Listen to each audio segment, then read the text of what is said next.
點解做 Pilates 嘅時候會講咁多身體部位嘅學名呢？因為我哋分得越仔細，準程度越高。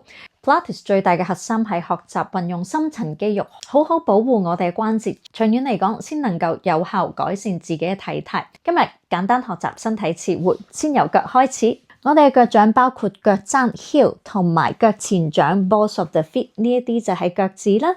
上到嚟腳腕呢一個係 ankle， 小腿我哋有小腿骨、膝頭，大髀有大髀骨叫做 femur。hip 有一個好重要嘅關節叫做 hip joint， 講緊嘅係我哋嘅 femur 大髀骨喺盆腔之間嘅關節。我哋仲需要認識我哋嘅 sit bone 坐骨。揾一張凳，坐低之前手放喺凳上面。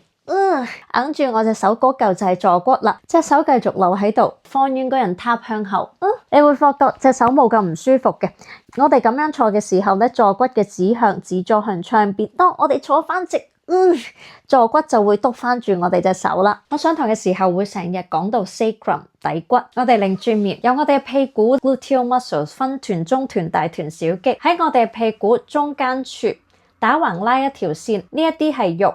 呢度敲落去係硬刮刮嘅，呢嚿就係我哋嘅 sacrum 啦，底骨。一路行上去嘅時候有我哋嘅腰啦，連接住就係腰椎 lumbar spine， 一路上去係背脊，背脊有胸椎 thoracic spine， 連接住我哋嘅胸椎有我哋嘅胸廓 rib cage。rib cage 係愛嚟保護我哋嘅肺同埋心臟嘅。一路行上去就係我哋嘅頸椎 cervical spine。我哋講埋手臂啦。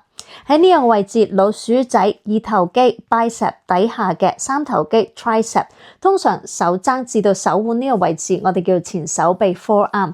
呢一個位置係手腕啦、手指。我哋手臂任何 movement 都會影響 scapula 肩胛骨嘅擺位。點樣揾佢呢？有兩個方法。靈活度比較高嘅朋友，同一邊手背搭上去個背脊。擠出嚟呢一嚿就係我哋 scapula 啦，但係我嘅靈活度唔係咁高喎，點算呢？我哋由拗痕開始，慢慢拗上去。